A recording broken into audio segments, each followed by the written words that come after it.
Good evening and welcome to the Nat. Thanks for your patience. We were just waiting for, I'll take claps. Yay!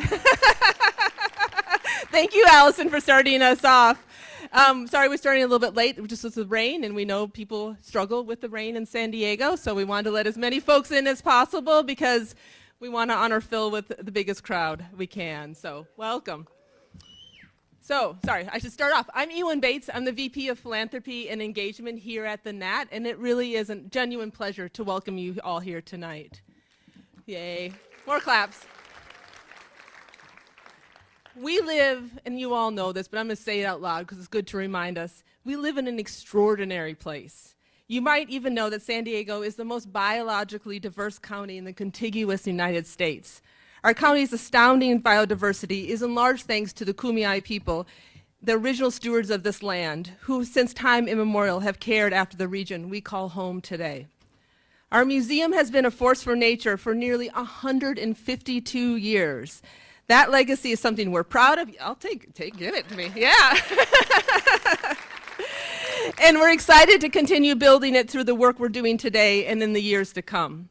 Every part of what we do, from designing exhibits like the new Amazement in the Basement, doing biological research, leading hikes, teaching classes, and caring for the nearly 9 million specimens we have in our collections, is centered on building a better future for people and the natural world. We want to shape a future where plants and wildlife thrive and where people feel connected to this uniquely biodiverse place. We truly believe that when people connect with nature, they begin to care for it, and we are hopeful that that spark will grow into a lifetime commitment to protect it. That's why we're so focused on helping San Diegans connect with the world around them. We hope tonight's program inspires you to learn about and appreciate this amazing place we call home. So before we begin the program, I just want to remind you, got to do my flight attendant duties, you've got exits in the back and here at the front. And we also ask you to quiet down your cell phones or anything else that's going to beep on you because we want to give our undivided attention to Phil. This season of the Nat Talks is made possible by the presenting sponsors, the Downing Family Foundation and KPBS. Yay! So for those of you that don't know this, Phil is retiring in 2 weeks. I know, sad face. For just 2 more weeks, he serves as the Dennis and Carol Wilson Endowed Chair of Ornithology and the curator of the Department of Birds and Mammals. Phil is a trailblazer in his field and has been part of the museum since he first walked through our doors as a 17-year-old volunteer. He retires at the end of the month at age 70, and I'll let you do that math. Phil has been the editor of the journal Western Birds since 1986, a remarkable 40 years. He was recently presented with the Harry S. Swarth Award by the Western Field Ornithologist for his work that significantly advances field ornithology in the West, a fitting tribute to a lifetime of impact. Here in San Diego, Phil created one of the region's most important scientific resources, the San Diego County Bird Atlas. And I just have a little personal note here that I distinctly remember reading about its publication in the Union Tribune in 2004 and promptly adding it to my Christmas list, which my husband actually read and bought me that book. And then when I joined the Nat in 2005, I was completely starstruck by Phil, and I admit I still am. And he really still needs to sign my copy of the Bird Atlas. Our community has been extraordinarily fortunate to have a scientist of Phil's caliber for all these years. He has taught us so much about the remarkable biodiversity of our region, but more importantly, he has done it with humility, generosity, and unwavering integrity. I know I can speak for our staff and volunteers, who I think is probably about 50% of our audience tonight, when I say that it has been an honor of a lifetime to work by Phil's side. And the good news, he's not going far. On March 1st, he returns as a volunteer, once again, officially Curator Emeritus. If you were to ask Phil, he would tell you he's a better storyteller than he is an ornithologist. He's nice. I actually call BS on that one. But fortunately for tonight, we get them both. So please welcome Phil to the stage.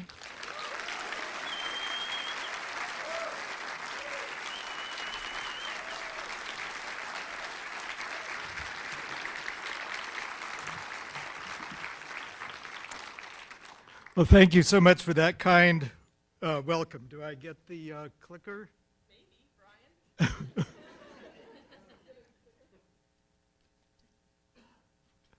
Anyway, thank you so much for coming to hear tonight about our collection of birds and mammals. The 53,000 bird specimens, the 26,000 mammal specimens, and the facilities needed to store and preserve them represent a big investment for the museum. Why is this worthwhile? In the digital age, thank you. This is why I had a long introduction.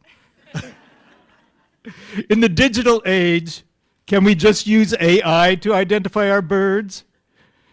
Can we just ask ChatGPT or Merlin or some other app to tell us anything we want to know? In this Orwellian age, do you really want to rely on what OpenAI or the federal government spouts as the truth? The answer to this question is where museum collections find their deepest relevance. The essence of science, the essence of knowledge, is independent verification. Our specimens constitute scientific data that are independent of interpretation. You don't need to believe what Phil Unitt says, or the claims of anyone who declares himself an authority. The specimens are still there, waiting to be studied and restudied, even when the power goes out. The building blocks of biology are still there, available for whatever reassembly is needed. So think a moment. How did we come to know what we know about nature? Collections of specimens have been fundamental to biology since the science emerged. It's easy to take collections for granted, yet the effort they represent is monumental. So tonight I'd like to tell the story of one collection of the Department of Birds and Mammals at the San Diego Natural History Museum, which is a story of amazing accomplishments in spite of humble beginnings. Now, I warn you, this is, in part, a story of old white men with guns. But it's essential to understand history in context. And it's because of the foundation that they built that we can have confidence in the identifications we make today and be sure the changes in the environment we are seeing today are real. Each of the great collections has stories like this behind it, and I hope this one example gives you an appreciation of the human story behind those collections. I suspect that the dehumanizing of science is one of the reasons for the current plague of science illiteracy, whose ill effects are now laid bare. So let's take an hour or so to rehumanize science and understand the foundation that allows us to appreciate nature as it truly is. The founder of our department, indeed one of the founders of our museum, was Frank Stevens. Born in a log cabin in upstate New York in 1849, he was unable to attend school after the age of 16 because his labor was needed on the farm with so many men gone to fight in the Civil War. But he read as much as he could about natural history. At age 22, he learned taxidermy, and 2 years later, he married Elizabeth Fowler and moved to Kansas. It was there, in 1874, he collected his two oldest specimens in our collection of the greater prairie chicken and Eskimo curlew, a species now extinct. Sorry, I don't know the story on the tip of the curlew's bill being broken off. Stevens spent the winter of 1874-75 in Colorado Springs, where he was trained in bird skinning by Charles Aiken. Stevens got a few specimens from Aiken, including an indigo bunting collected in Chicago in 1869, the oldest definitively dated specimen in our collection. He called Aiken a well-known ornithologist, though at age 24, he was in fact a year younger than Stevens. Then Stevens set out for southwestern New Mexico, collecting birds for Aiken. But in 1876, after his horses were stolen, he decided the Apaches were too much of a threat and headed for California by ox cart. After getting ripped off by the man running the ferry across the Colorado River at Yuma, then struggling through the desert, Frank and Elizabeth made it to Campo in southeastern San Diego County, where they remained for some time.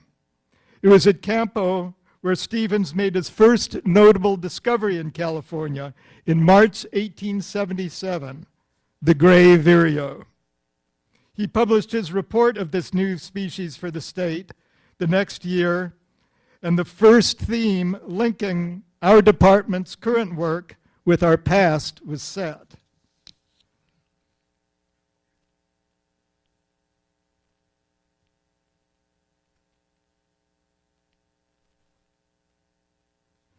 So the studies Laurie Hargrove and I have done on the gray vireo actually have a 149-year-old history.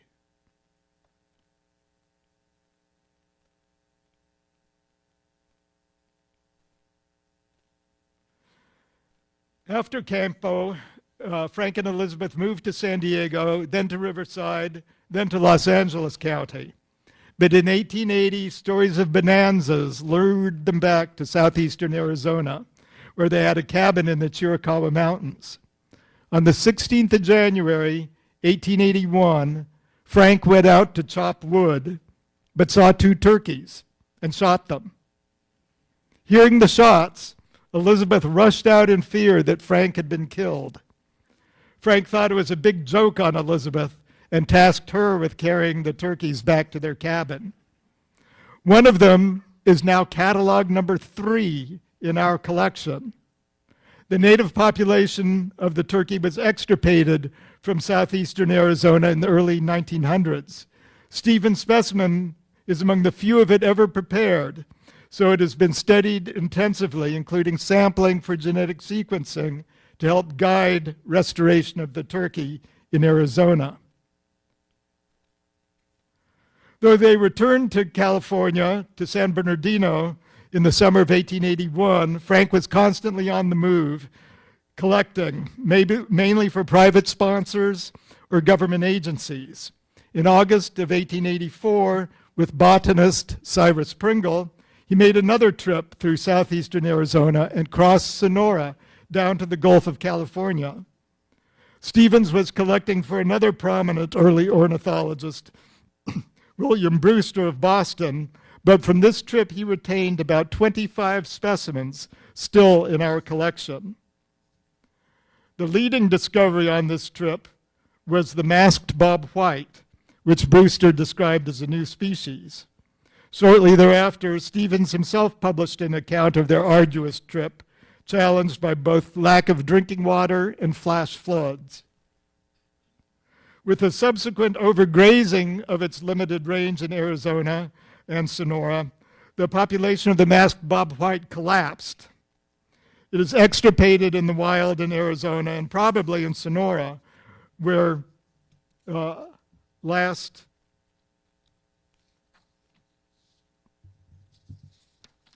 confirmed in 2007. The population in captivity has been weakened by inbreeding.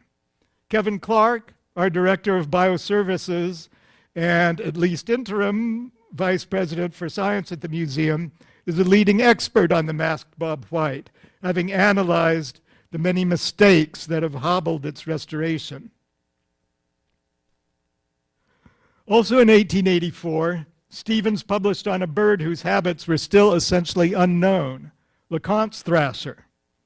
It is now extirpated at Cabazon and Palm Springs, where Stevens collected these specimens, but his observations on its nesting habits are still accurate, as is advice on working in the desert.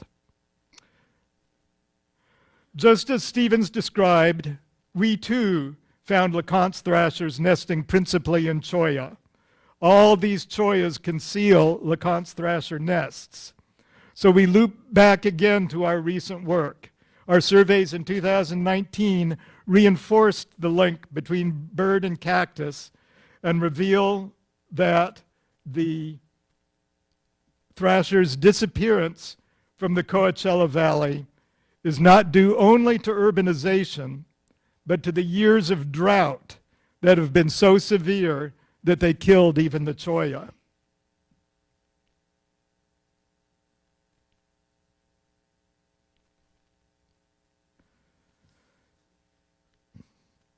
In 1885, America's leading mammalogist, C. Hart Merriam, persuaded Stevens to take up mammalogy as well as ornithology. This he did eagerly, and just 2 years later, in 1887, he described a new species, the desert kangaroo rat. His original description went far beyond just measurements, color patterns, and skull characteristics. He kept some of the animals in captivity and observed their behavior, including their use of the tail as a prop and their disinclination to drink water. The Stevens' next move in 1887 was back to the mountains of central San Diego County, but Frank was frequently gone on collecting trips. He sold most of his specimens, retaining just a fraction in his personal collection. In the winter of 1889-90, he made a grueling desert trip through the Anza Borrego Desert to the Coachella Valley before there was any road. In 1891, he participated in the Death Valley expedition, funded by Congress and led by Merriam. In 1893 and again in 1898, he went to the San Jacinto Mountains. The 1893 trip, 15 years before the epic expedition sent by UC Berkeley, was the first visit to the San Jacintos by any naturalist. Besides such species as Williamson's sapsucker and the now extirpated lodgepole chipmunk, Stevens collected two species the later expedition missed: the common nighthawk at the southern tip of its breeding range, where it has never been found since, and the saw-whet owl, which still persists. Frank's first wife, Elizabeth, died in 1898, but later that year he married Kate Brown, who became quite a scientist in her own right. The woman with Frank in this picture is said to be Kate, but I think it's actually Elizabeth. In any case, Frank and Kate lived in San Diego the rest of their lives. Frank had the idea of writing a book, California Mammals. In 1906, he realized this dream, though with much struggle, part of which was the result of the San Francisco earthquake of 1906, disrupting the printing industry statewide. The book was essentially self-published, and Stevens lost money on the project, though it's a milestone of California natural history.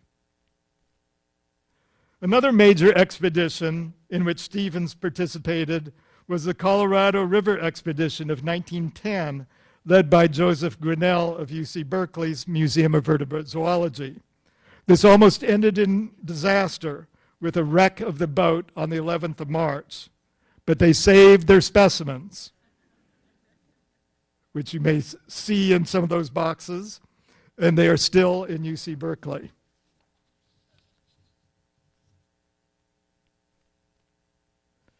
The expedition pressed on and made it to its conclusion on the 15th of May near Pilot Knob and Yuma, where this picture was taken.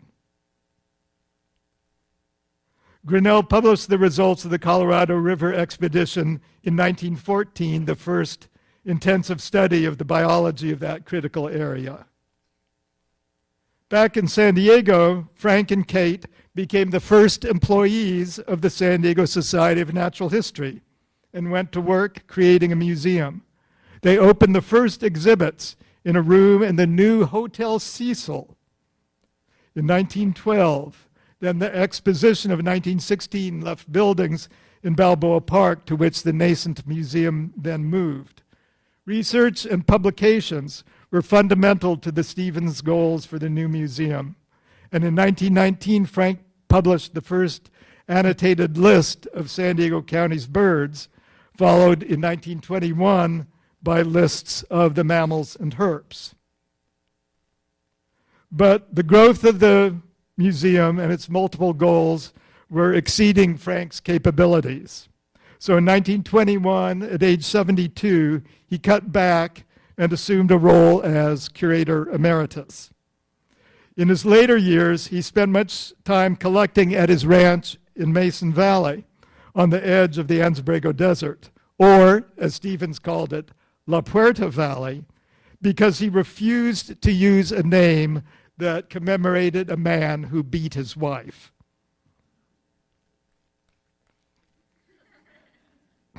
These collections, too, are still returning us value. Here we have 3 geographical variations of the round-tailed ground squirrel. The dark reddish specimen at the top represents a variation known only from Stevens specimens from La Puerta Valley. Finishing its description as a new subspecies is still on our task list. Frank Stevens left his personal collection to the San Diego Society of Natural History, the nucleus from which our department's collection has grown since. In spite of Frank's lifetime of adventure, he was killed almost on his own doorstep, hit at age 88 by a streetcar running up Park Boulevard at Robinson Street. Don't think this story doesn't cross my mind twice a day as I bicycle through this intersection on my way to and from the museum. Frank Stevens' legacy is also preserved in the various animals named in his honor, usually on the basis of specimens he collected. Probably the best known of these is Stevens' kangaroo rat, a now endangered species, or maybe I should say threatened, endemic to the inland valleys of Riverside and San Diego counties. Alfred Anthony named a subspecies of the fox sparrow after Frank Stevens when Stevens told him how it was distinguished by its enormous bill. Alfred Anthony was a mining engineer and bird collector whom the museum hired as director in 1922. The fledgling museum vacillated over what staff it could afford and let him go after a short time. But Anthony had been collecting in the San Diego region since the 1890s. The picture of him with Frank Stevens was taken in 1930. Most of Anthony's early specimens are now in the Carnegie Museum in Pittsburgh, but we have some later ones, such as this sharp-tailed sandpiper from Mission Bay, representing only the second record of this Asian shorebird from California. Tom Blackman's photo here shows the sharp-tailed sandpiper in life and the first one found in Imperial County. Anthony owned a ship and was interested in ocean birds. He went to Guadalupe Island and collected some of the birds like the endemic storm petrel and endemic subspecies of the ruby-crowned kinglet that are now extinct. I think his most important publication was The Raided Rookeries of Lausanne, a belated echo, in which he called attention to the decimation of the albatrosses on their nesting islands and how that was reflected in their disappearance from their oceanic range off Southern California. He picked up the skull of the short-tailed albatross from a carcass washed up at Pacific Beach in 1893. On the 26th of May, 1908, Frank Stevens was camping along the Sweetwater River in Bonita. Suddenly, a 15-year-old truant with a shotgun burst into his camp. Stevens greeted him with, "Hello, come in." The invitation was into a wonderland, for scattered about on 2 tables and a cot were several trays of bird and mammal specimens, the first the boy, Lawrence Huey, had ever seen. Thus was born one of the great stories of mentor and disciple in the history of our museum. But Huey already knew something of value to Stevens, where to find the black rail on San Diego Bay, a species now extirpated here. Each of them in turn published on the black rail, also sometimes called the Farallon rail in those days. Later in 1908, Huey joined Stevens for a collecting trip to the Tijuana River Valley in search of the now endangered Pacific little pocket mouse. On that trip, Stevens taught Huey how to prepare specimens. Huey never looked back and went on to a long career serving as a curator of our department for 39 years. In his early years, he collected mainly for Donald Dickey of Los Angeles, specimens that are now in UCLA. But Huey kept a portion of the specimens himself, including in 1914 two birds new to California, the tricolored heron and red-eyed vireo. The next year, he went to San Clemente Island, and among the birds he collected were these 5 loggerhead shrikes of the endemic island subspecies.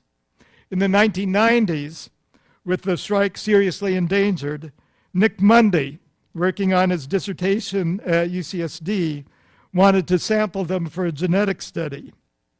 I winced at the concept of pulling feathers and suggested a slice of skin from the sole of the foot would be less destructive. So we tried it, and Nick got better results than he had with the feathers. We published a little note on the technique, and it is now so routine in genetic studies that our publication is no longer cited.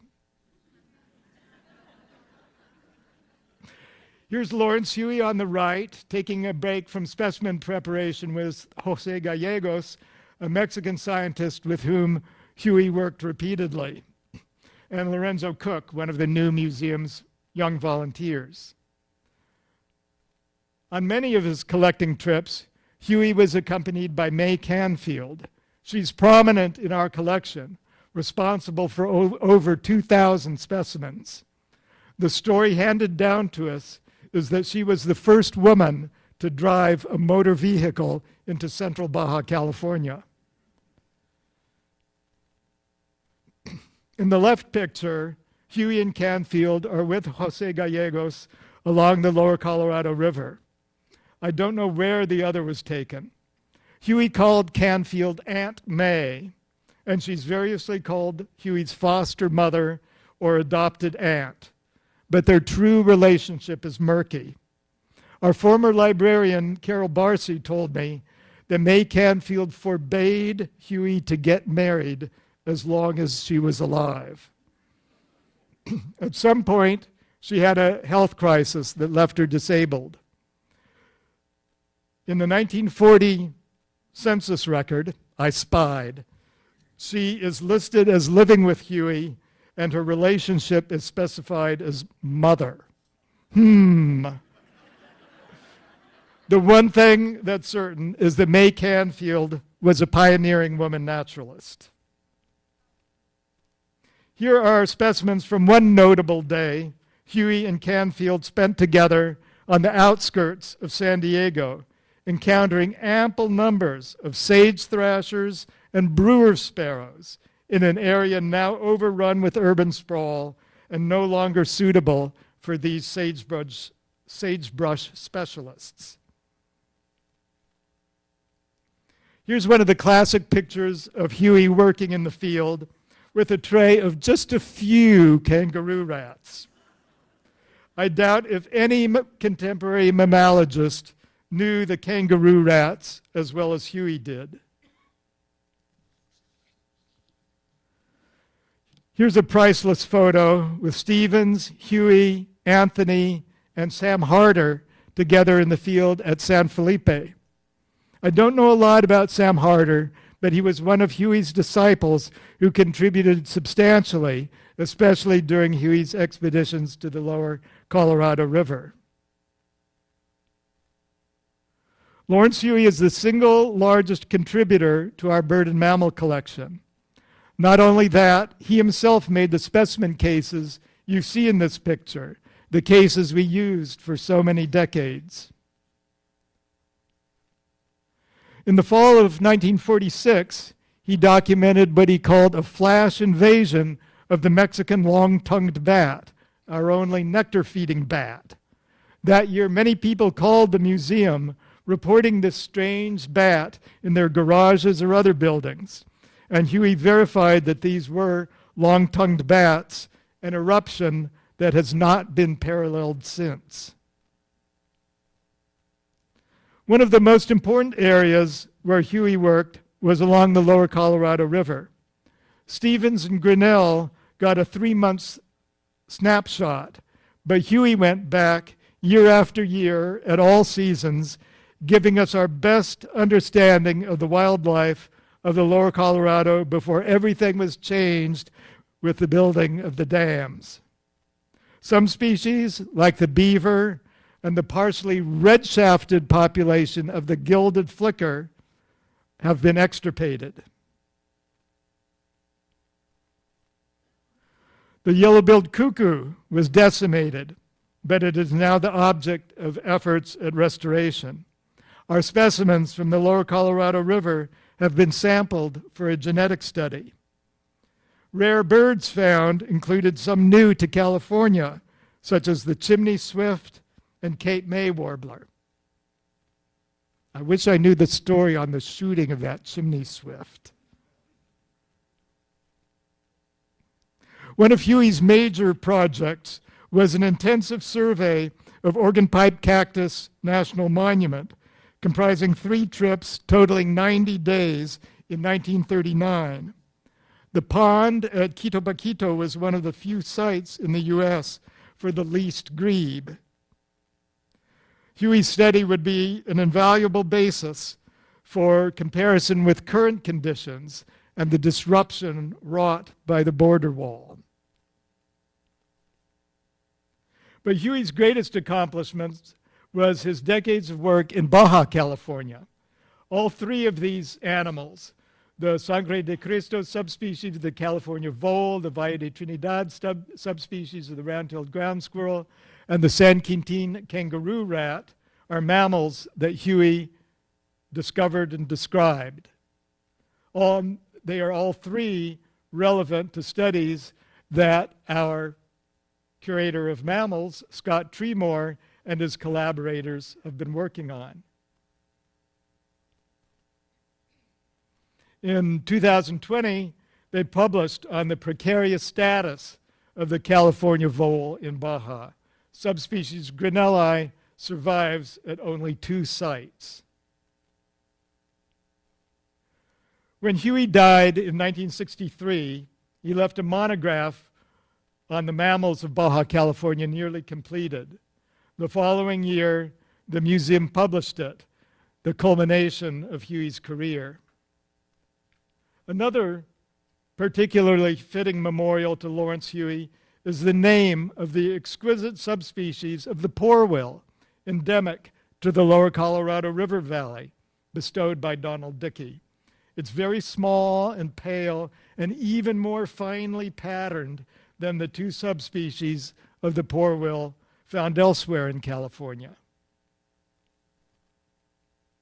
Clinton Abbott wasn't a collector, but I consider him the Franklin Roosevelt of the museum, the leader who got us through the Great Depression and World War II. He was an ornithologist as well as an educator and administrator. Things that Stevens and Huey took for granted, like urban burrowing owls, were notable to an import from the East like Abbott, who foresaw their ultimate disappearance. Abbott pushed conservation on multiple fronts, from championing the concept of a state park in the Anza-Borrego Desert to chronicling the extinction of one of the birds of Guadalupe Island, the endemic species of caracara. He told the story of how we got these 3 specimens collected in 1875 by Edward Palmer, the first naturalist to visit the island. When the museum's roof is finally repaired and we can reassemble the Expedition Baja exhibit, one of them will go back on display. One of the greatest photos in the museum's archive is the one of Abbott standing on Huey's back to get the right angle for photographing a LeConte's thrasher nest in an ocotillo. And here's Abbott documenting something that was new in 1924, urban adaptation by the orange-crowned warbler. In the ensuing century, the orange-crowned warbler has become common as an urban adapter, but in 1924 it was novel. Also a key figure in the museum's golden age was board president Joseph Sefton. Besides being a prominent banker and museum supporter, Sefton was also a collector. The specimen of the white ibis from the heron roost at Sefton's estate on Point Loma is still the only one for California and one of the few, very few, ever seen in our state. Sefton was particularly interested in seabirds and collected many notable specimens of them, documenting the least storm petrel farther north and the ancient murrelet farther south than they were known previously. In Sefton's day, the white-winged scoter was still a variably common winter visitor on San Diego Bay, but since 1970, it has disappeared almost entirely as its winter range has retreated north. In 1944, Stanley Jewett, a leading ornithologist in the Pacific Northwest, who worked for the agency that became the U.S. Fish and Wildlife Service, decided to sell his personal collection, amounting to nearly 13,000 specimens. Our museum put up $8,000, a remarkable investment given that the museum was then closed to the public while occupied as a military hospital. And it would take a year after the war for us to get back on our feet.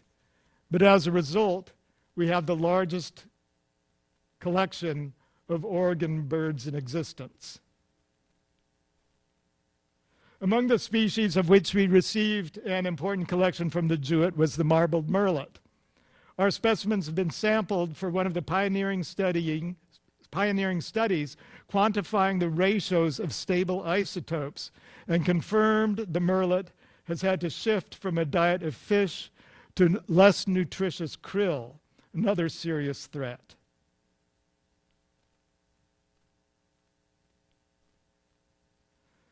Among the species that Jewett received through trading with other collectors throughout the U.S. was these ivory-billed woodpeckers. And the reason that Jewett wanted his collection to come to us is because we were reputed to have a fireproof building. So, hasn't burned down yet. Guy McCaskey, who came to San Diego to attend college in 1962, didn't collect that many specimens, but what he did collect represented a revolution in our understanding of bird migration. His first specimen was this ruff, an Asian shorebird, and a first record for California. Guy tells me that this was the last bird that Lawrence Huey ever skinned. In the next 2 years, Guy collected a whole bunch of species new to California or San Diego County on his way to revolutionizing our understanding of vagrancy. In 1964, he and Dick Banks, Huey's successor at the museum, published on these remarkable discoveries. Sorry the specimens aren't as perfect as Huey's and Canfield's. Guy didn't prepare them himself, and Banks had a bad habit of overstretching their necks. Some of Guy's discoveries were of birds just then starting to colonize California, the gray-tailed grackle and cattle egret. The yellow-crowned night heron was collected in 1963, but didn't colonize until 2006. Yes, the neck is way too long and the stick broke, so the head has to be supported very delicately.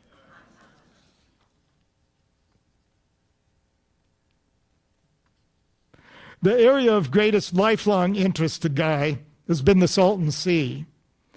In August 1974, he collected there this little sandpiper that, because of the lack of vestigial webs between the toes, was clearly of some Asian species not expected in California. Guy published it as a rufous-necked sandpiper, as the alternative had never been found in North America.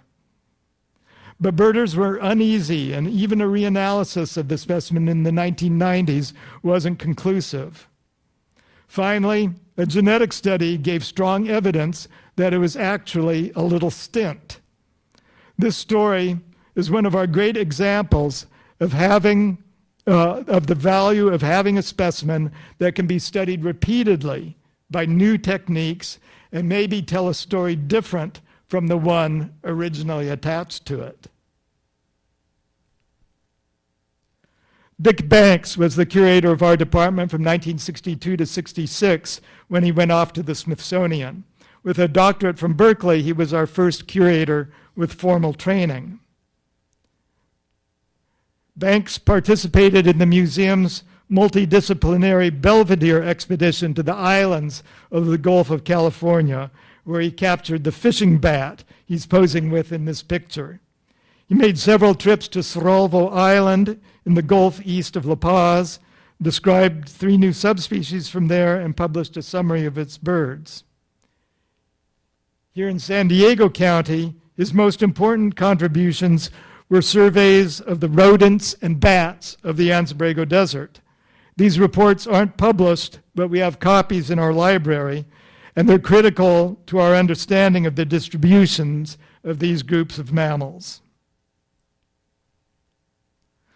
Joe Gell succeeded Banks. Joe's most important work at the museum has to be his participation in the studies that documented the thinning of the eggshells of birds, especially the brown pelican, nesting along the Baja California coast, and the linkage to contamination with the pesticide DDT. In verifying this effect, comparison with eggs collected before the invention of DDT was essential. Yet again, museum specimens pay off by yielding value that their original collectors could not have imagined. Joe studied other water birds too, such as the black and American oyster catchers and their hybridization along the coast of Baja California. Birders still use his system for describing the features of hybrids. On his lunch break, Joe would go to the garbage dump, then operating in Balboa Park, and collect gulls. His specimens contributed greatly to our understanding of the plumage cycles of gulls, especially Thayer's gull. Suzanne Bond actually started at the museum as an assistant to Dick Banks, but she worked closely with Jill throughout his tenure. Joe and Suzanne collaborated on a landmark study of the merlets nesting on the islands off southern and Baja California. We have their study to thank for our understanding of their identification. Suzanne was the ultimate master of specimen preparation and is still the model we aspire to. We're deeply grateful that in her later years, she supported and volunteered in our department, passing her skills to Scott and me. It was under Joe and Suzanne that we started receiving specimens consistently from the San Diego Zoo and SeaWorld. Remember, no animal lives forever, and it would be a shame to let these specimens, often of rare or endangered species, go to waste. Suzanne prepared these massive cassowaries. Likewise, these amazing birds of paradise. But the real value of the zoo specimens is for our skeleton collection. which now has a worldwide scope. For example, our collection of skeletons of just the dove family runs to 498 specimens of 108 species, nearly a third of the total worldwide. Before Joe and Suzanne, our collection of bird and mammal skeletons was minimal. Joe's successor, Amadeo Rea, brought many new perspectives while maintaining a core focus on taxonomic ornithology. He got his start as a Franciscan friar, training in the seminary at Mission San Luis Rey in the early 1960s. But while studying Catholic philosophy, Amadeo was also eagerly banding, studying, and collecting birds. Among his early specimens from San Luis Rey are tricolored blackbirds, the first California specimens manifesting a severe infestation of mites. Since then, the problem has become ever more pervasive, as we described in an article published in Western Birds in 2019. And with the urban sprawl of Oceanside, the tricolored blackbird is now extirpated from the San Luis Rey area. Amadeo's many taxonomic works include studies of two threatened species, the California gnatcatcher and cactus wren. He raised the profile of the wren particularly, which the USGS has now adopted as one of its focuses of conservation. To understand the effects of environmental change, Amadeo studied not only by direct observation, but through archaeological remains and through the traditional knowledge of indigenous peoples. After leaving San Luis Rey, he started his career as a high school teacher on the Gila River Indian Reservation. In his years there, he integrated completely into the community, forming close friendships with people who still knew traditional ways. All these sources were brought together in his book, Once a River, Bird Life and Habitat Changes on the Middle Gila, an extension of his dissertation at the University of Arizona.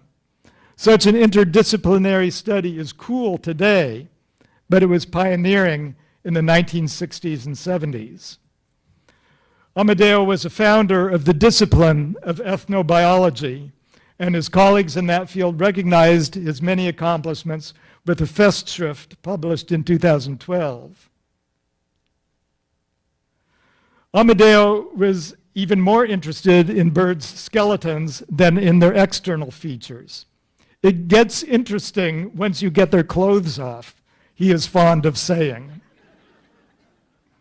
He published many papers in zooarchaeology.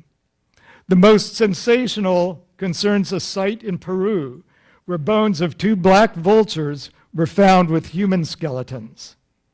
Artwork from this Moche culture depicts birds with captive people, but it took Amadeo both identifying the bird skeletons and understanding the drawings for the gruesome conclusion to come together.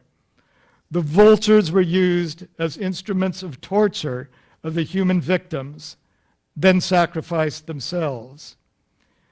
Here are the recovered vulture bones, plus the photo of the vulture and human remains in situ. Amadeo's interest in vultures encompassed the California condor. He had identified its bones from multiple sites around the Southwest, including several from one cave in the Grand Canyon, as mapped in this article in the museum's former publication, Environment Southwest. With this knowledge, as well as a compilation of historical records, Amadeo proposed captive breeding of the condor at a time when the concept was still highly controversial. He was way ahead of the pack in thinking not only of captive breeding, but of sites of reintroduction. These included the Grand Canyon region and the Sierra San Pedro Martir. Amadeo planted the concept of the reintroduction into Ezequiel Escura, who had the power and influence to make the reintroduction to Mexico happen. 40 years later, Amadeo's wild ideas can now be seen as prescient. Among the episodes in the history of the museum where basic science led to a success for conservation, this has got to be among the greatest. For years, we had no skeletons of the condor in our own collection. I requested them repeatedly, and finally, in 2006, the U.S. Fish and Wildlife Service sent us the decomposed remains of one that had been found dead in southern Utah. In a supreme irony, it was a bird that had been raised in captivity and released at the Vermilion Cliffs near the Grand Canyon. So it was Amadeo's proposal that initiated the chain of events that ultimately brought the skeleton to us. And just in case you didn't think a condor was big, compare the bones with the corresponding bones of a turkey vulture. I had the pleasure of working with Amadeo on some projects, including the description of a new subspecies of the brown creeper from California's Central Coast. It has distinctively smoke-colored underparts rather than white. Back in the early 1980s, I worked for a couple of years as a bird keeper at the San Diego Zoo. One day, I was hosing out some cages, and an idea suddenly crystallized in my mind. I had been studying the specimens of the willow flycatcher in the museum and reading the then meager literature on that species' distribution and history. I realized that the breeding range of a subspecies described from Arizona also extended into Southern California, and that subspecies was endangered throughout its range. I tested the hypothesis by collecting one additional specimen from a population on the upper San Luis Rey River that my friend Roger Higson had discovered while he was working as a technician at the Palomar Observatory. After further research and analysis, I published this article. Other ornithologists corroborated my results, described its distinctive song, and identified how its biology differed. In 1995, the U.S. Fish and Wildlife Service formally listed it as an endangered, and multiple biologists built their careers studying this bird and promoting its conservation, which conserves riparian habitat throughout the southwestern U.S. I'm proud to be able to say that one young man's fascination with taxonomy again led to concrete steps toward conservation. After Roger Higson moved from Palomar Mountain to the Imperial Valley, he became a high school science teacher, and from me got interested in how much more specimens can teach us about bird movements. I helped him get a collecting permit from the California Department of Fish and Game, and over the next few years, we and our collaborators collected 1,026 specimens of 156 species, a cornerstone of the book Birds of the Salton Sea, published in 2002. Because of the specimens, we have a much more precise understanding of the migration and dispersal of various populations than we would from observational data alone. Believe it or not, I was not done poring over specimens of Empidonax flycatchers.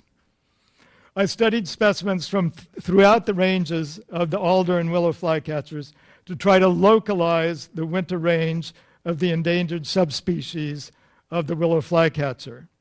From this, I suggested that the lowlands around the Gulf of Nicoya in northwestern Costa Rica as a place to start looking. Some of my collaborators went there, and you can imagine their delight on their first trip to find a willow flycatcher that had been banded at Ash Meadows, Nevada. So gratifying to have a hypothesis tested and verified by a discovery in the field. In the process of studying those specimens, I examined one Roger Higson had collected from his yard in the Imperial Valley on the 28th of September, 1991. From the color, pattern, and shape of the wings, I realized it was a vagrant of the alder flycatcher, which normally follows the east coast of Mexico in its fall migration. A first specimen for California, only specimen. I couldn't resist calling Roger immediately on the phone and saying, "Roger, you just got a live bird." Among the specimens Roger collected were a few of the horned lark. The horned lark is famous for its complicated geographic variation, which matches the color of the bird's upper parts to the prevailing color of the local soil, something you might expect for a species that runs around on the ground exposed in open habitats, from tundra to deserts. The subspecies in southeastern California, unsurprisingly, is a pale sand color. But most of Roger's specimens were variably darker than our specimens from the early 1900s, and they didn't conform to any population that might be migrating or colonizing from elsewhere. I mentioned this situation in our book on the birds of the Salton Sea, and then later to Nick Mason when he was a grad student at SDSU. Nick got interested in the question, and over 2 years, 2013 and 2014, we collected 20 more specimens just as they were finishing molt to ensure the birds were showing their full plumage as their genes intended before it was ground down by months of blowing dust. These specimens demonstrated the shift to darker and more variable color even more strongly than the specimens from the 1990s. So we published these results, proposing this shift was a response via natural selection to the irrigation of the Imperial Valley, darkening the prevailing background, something you can see easily via Google Earth.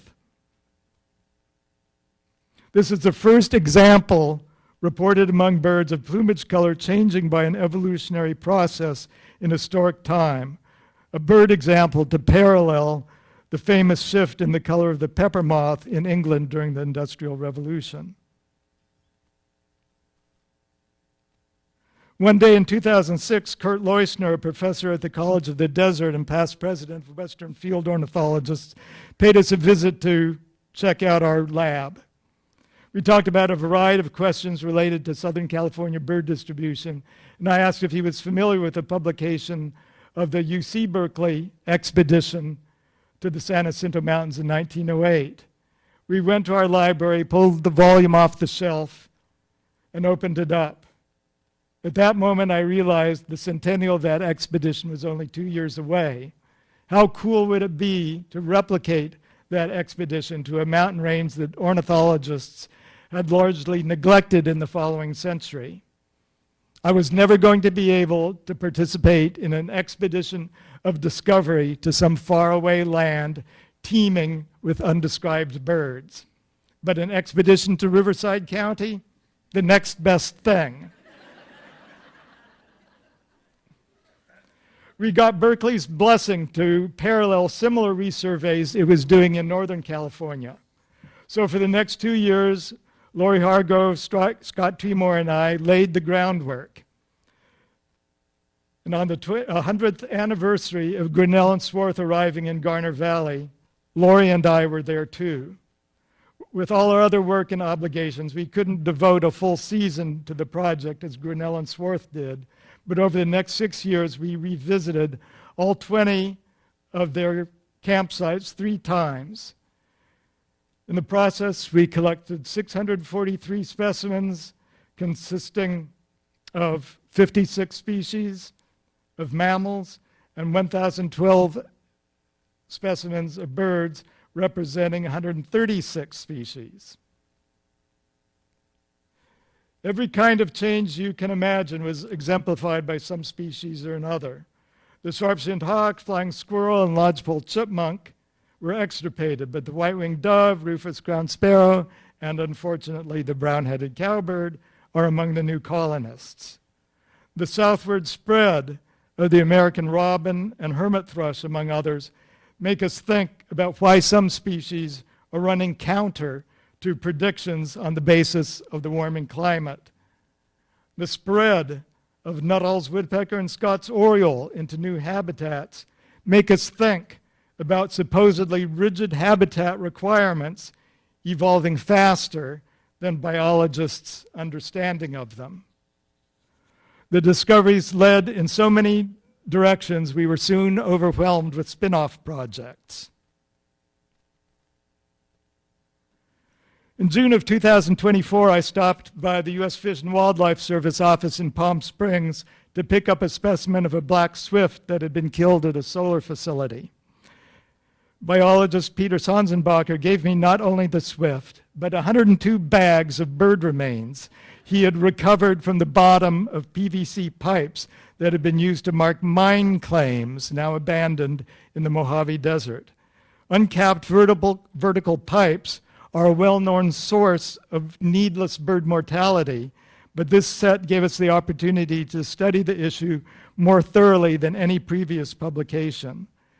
Because our comprehensive collection of bird skeletons can serve as a reference for identifying these bones, we are getting a better idea of the birds these pipes threaten than was possible for biologists who could identify birds from their external appearance only. One further component of the collection I'd like to mention are the specimens we have received through Project Wildlife, the branch of the Humane Society that cares for injured wildlife. The birds that fail rehabilitation need not go to waste, but can make a lasting contribution to science. From Project Wildlife, we have received well over 2,500 specimens representing around 275 species of birds, some of them unexpected, notable or valuable from the standpoint of conservation. The photo is of the first Newell shearwater found on the North American continent, showing the diagnostic pattern of the undertail coverts, half black, half white. These specimens allow us to document urban adaptation and the establishment of exotic species, such as the red-crowned and lilac-crowned parrots. Tomorrow morning, John McCormick and his students from Occidental College in Los Angeles are coming to study our specimens of these parrots, which now appear to be hybridizing extensively. Project Wildlife specimens give us a window into things that are impractical or impossible to study by other means, such as the schedule of dispersal of juvenile least bitterns, which come to grief in urban settings with surprising frequency, or the occurrence of storm petrels on shore. These seabirds never come inland of their own free will and come to nest on islands only under cover of darkness. Do you remember Hurricane Hillary? Seemed kind of wimpy by the time it got to San Diego. But it sucked up storm petrels when it was a major hurricane off southern Baja and carried dozens of them far inland over the San Bernardino Mountains as if they were nothing. One wedge-tailed storm petrel even as far as Death Valley. Birders wanted to ensure the casualties made it to museums for preservation to document this remarkable event. And the destination several of them requested?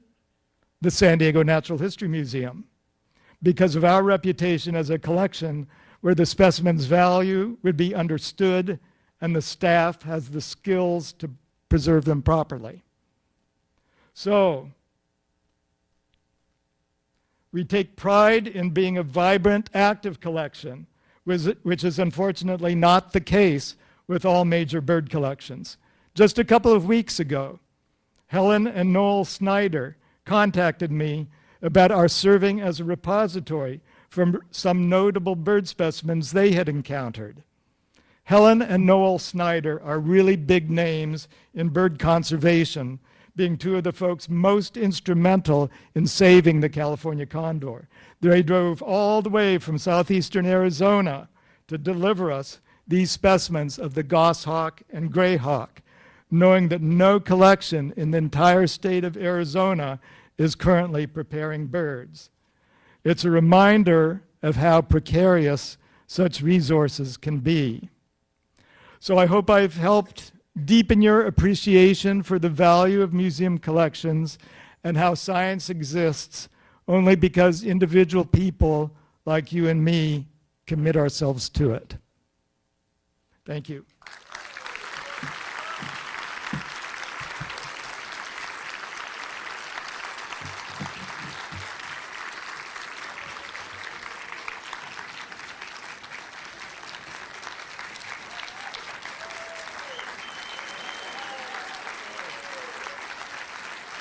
Do we have time for any questions?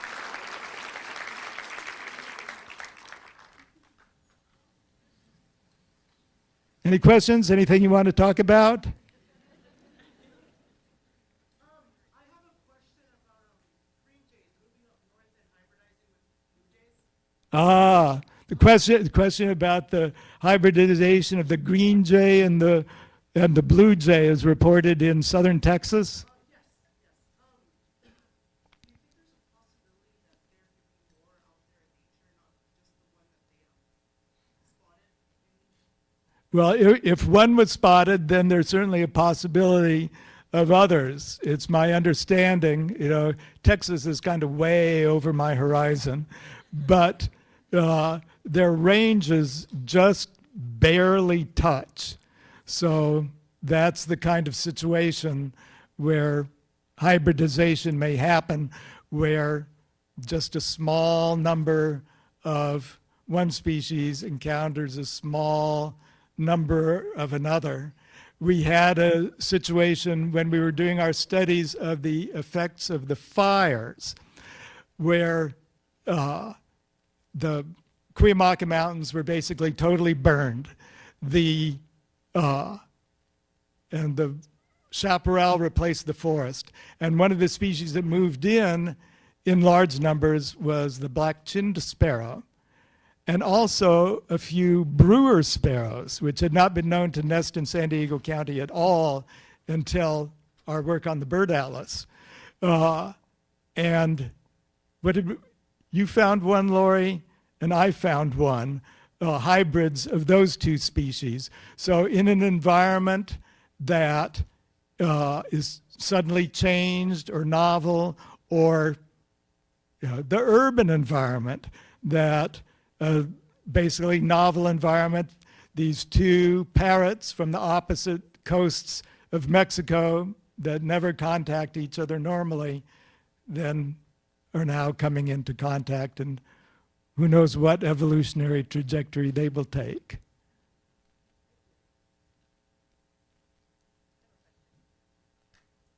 When we talk about you in history books, which three adjectives would you like us to use? Oh, so this is a difficult question. What three adjectives should apply to me in the history books? All I can say is when Ewan and I were talking about when I was going to be recognized at our last meeting of the museum's board of trustees, I said, I'm going to need to say something profound, eloquent, and brief. What's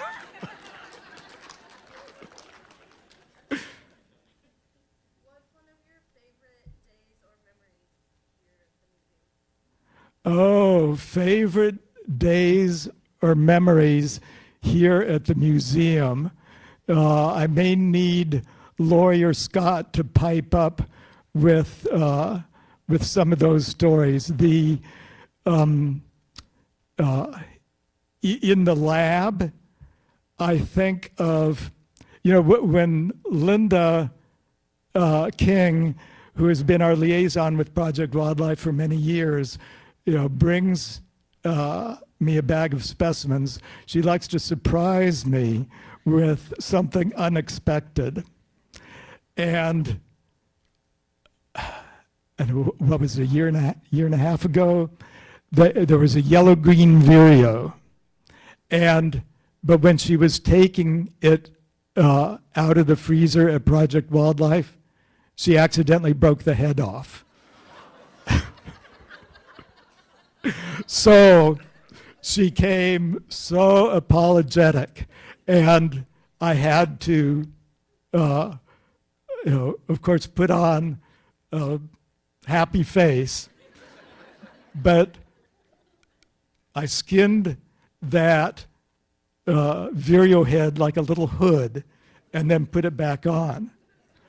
And then on the day after this last Christmas bird count, Matt Sadowski finds a little gull in the salt works. And while he's watching the little gull, this is like the third time the species has been seen in San Diego County, peregrine falcon comes down and kills it. Rips off the head and the wings.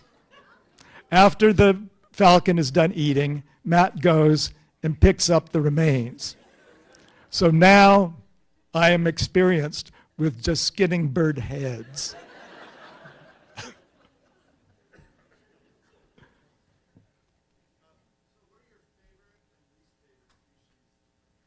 Oh, okay. Good question, Rob.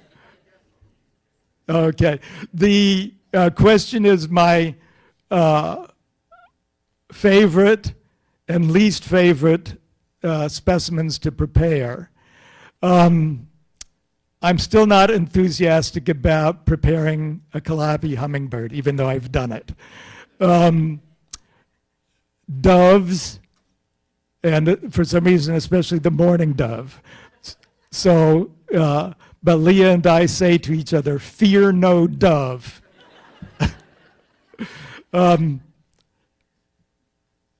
Favorites,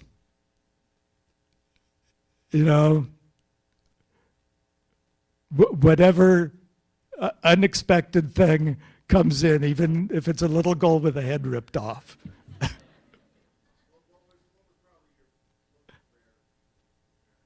Oh, well, the rarest bird I've ever prepared would probably have to be that Newell shearwater. There also the American woodcock that was found on the grounds of Coronado High School in December of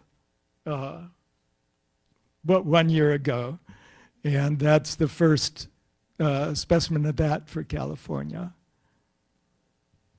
Way in the back. Oh, favorite specimen? That's like getting asked my favorite bird. And the answer is whichever one I happen to be talking about at the time.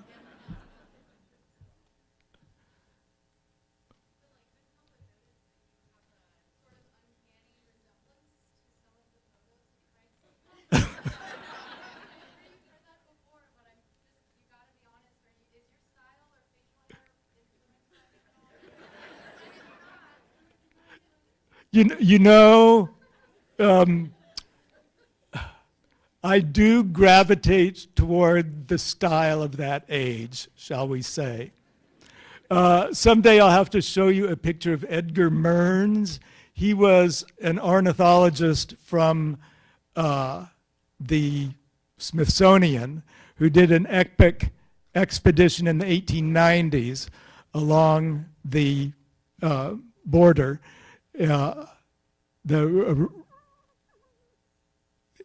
That would be one to replicate today that would have real reverberations. But check out a picture of him.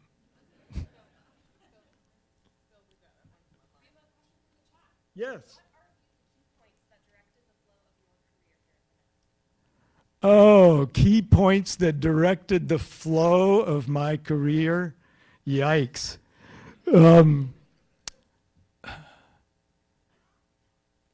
I always tell students I'm the worst possible model for a career because it was just so fortuitous.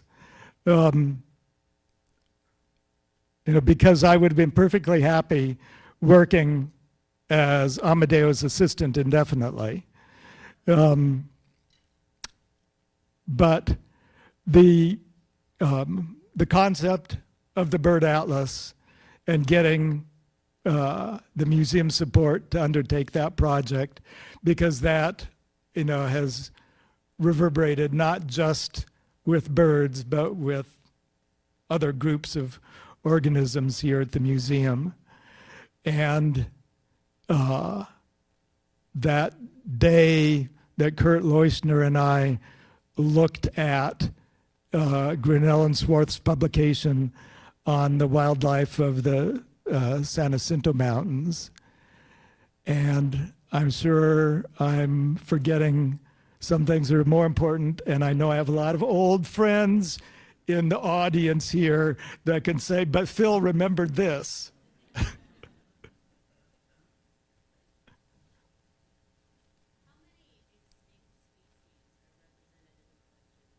Okay, how many extinct species are represented in the collection? That is not too difficult because we have those specimens segregated in a special case. So we have the ivory-billed and imperial woodpeckers, Carolina parakeet, passenger pigeon, Bachman's warbler, Eskimo curlew, and from Guadalupe Island, we have the Guadalupe caracara, the Guadalupe storm petrel, the Guadalupe subspecies of the ruby-crowned kinglet,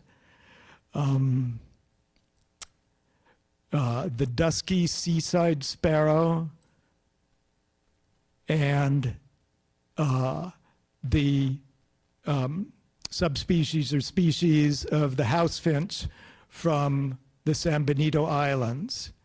And I'm sure I'm forgetting one or two, but as I look over that case in my mind, those are the ones. Oh, the Laysan rail. So there was a flightless rail endemic to the island of Laysan in the northwestern Hawaiian Islands. And rats got on that island during World War II and exterminated the rails. And we have the last specimen of the Laysan rail from 1944. I'm sure it was found dead, already some decomposition in the head, but that's one of those sad stories. One more question.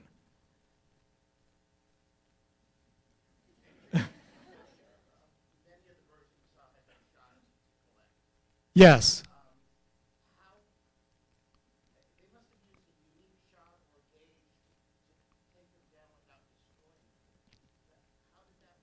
So the question is how these small birds that had been shot for the collection were shot without being destroyed.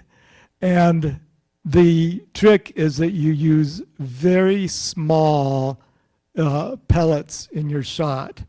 And the way I liken it is it's one step up from throwing sand at them. So just a small quantity of small shot. So.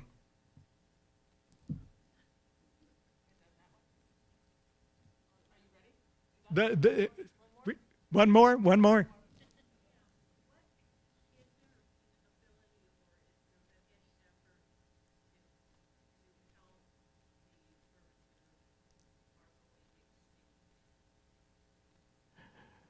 Well, every species that's designated as endangered, it has some kind of recovery plan, to the extent that the plan is being realized is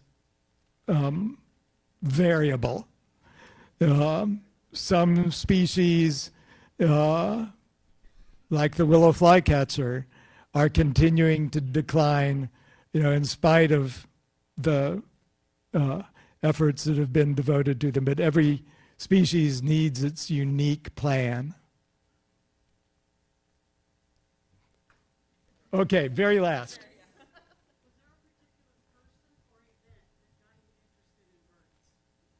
Oh, what got me interested in birds? You know, the great thing about birds is that they are accessible to everybody. And, you know, you don't need expensive instrumentation. So, you know, I was 13 years old, but my mother took us camping up in the Cuyamaca Mountains to Green Valley Falls near Descanso, where she had grown up or lived as a little girl. And she had one crummy bird book. And I looked at that book and I thought, oh, how many of these have I seen? And 30. And then it never stopped.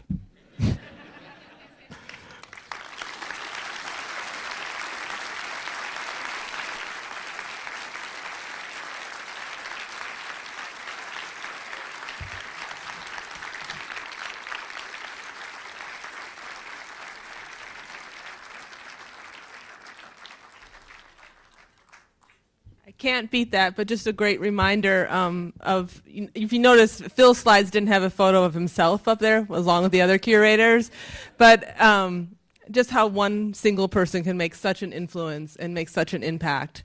We can all be inspired by Phil's career. And I know there's lots of young people in the audience tonight, so I hope you stick with it and continue on, because the world's waiting for you. And just a note, if you really love birds, which you must be because you're here, next Friday night we welcome Dexter Patterson from Wisconsin. He's a great birder. We're partnering with the San Diego Bird Alliance, and that'll be a fabulous talk again here next Friday night. So I hope to see you there, and thank you again for coming tonight.